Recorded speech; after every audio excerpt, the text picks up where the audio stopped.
Salam, salam, dan damai sejahtera di dalam Tuhan kita Yesus Kristus bagi kita semua.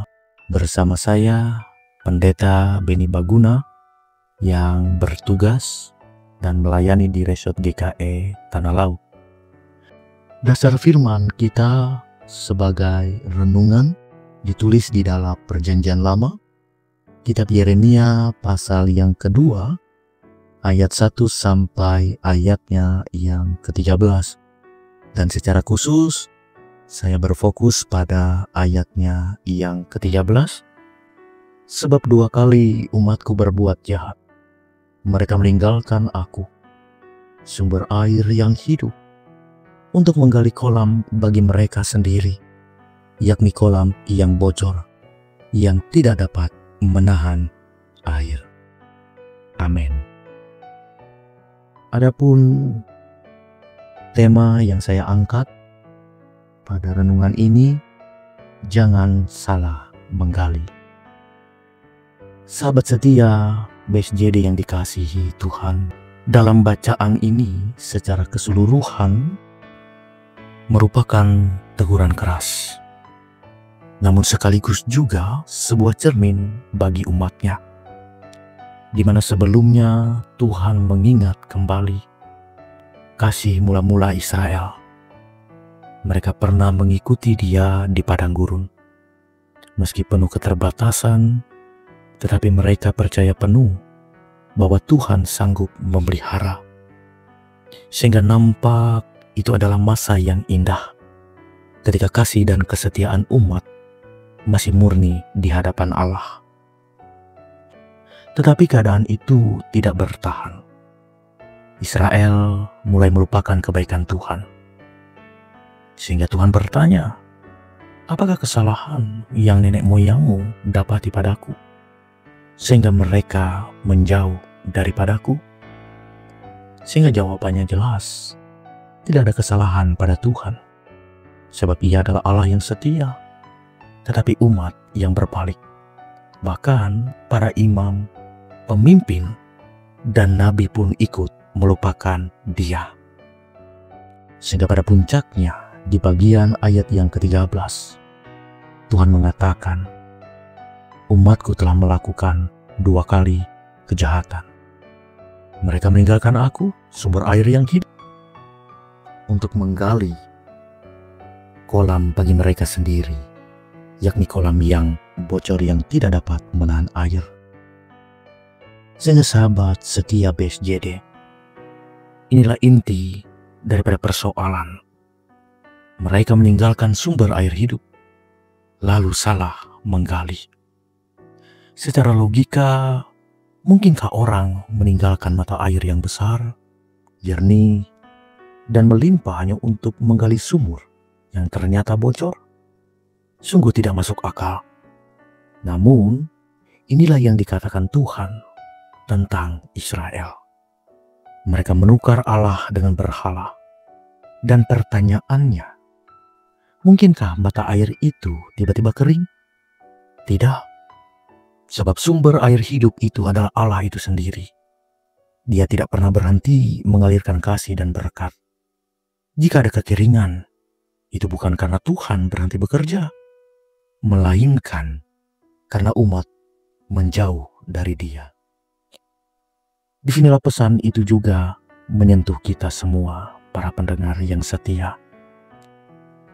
Banyak orang salah menggali dalam hidupnya. Ada yang menggali pada uang, berharap kekayaan sanggup memberi ketenangan. Ada yang menggali pada jabatan, popularitas, atau prestasi, seolah semua itu bisa memuaskan hati. Namun semua itu hanyalah kolam yang bocor, yang pada akhirnya tetap membuat jiwa kering dan kosong. Firman ini menegaskan 2 hal sekaligus. Pertama, jangan meninggalkan sumber air hidup. Dan yang kedua, jangan salah menggali. Sebab kehidupan sejati hanya ada pada Tuhan, bukan pada apa yang kita bangun dengan kekuatan sendiri. Allah tidak pernah berubah, tidak pernah kering, dan kasih-Nya selalu mengalir. Sehingga sahabat setia BSJD, apapun yang kita cintai lebih daripada Tuhan, sesungguhnya itu hanyalah sumur yang bocor. Menjanjikan banyak, tetapi akhirnya kosong dan mengecewakan. Kita mungkin mendapat kesenangan sesaat, tetapi tidak pernah benar-benar puas. Semakin kita gali, semakin kita letih, dan semakin kita kecewa. Karena itu, Tuhan mengingatkan kita melalui firman-Nya saat ini. Jangan salah menggali. Jangan buang tenaga untuk sumur yang bocor, yang tidak pernah mengenyangkan jiwa. Sebab hanya Tuhanlah sumber air hidup, dan hanya Dialah yang sanggup memuaskan dahaga terdalam manusia. Saudara-saudari, mari kita berhenti sejenak untuk bertanya, sumur apa yang sedang kita gali hari ini? Apakah kita sedang menaruh harapan pada harta, popularitas, hiburan, koneksi, atau diri sendiri? Atau kita memang sungguh-sungguh datang kepada Tuhan, sumber air hidup itu? Jikalau hari ini kita merasa letih karena salah menggali, jangan terus bertahan di sumur yang bocor itu. Tetapi marilah datang kepada Tuhan, sumber yang sejati.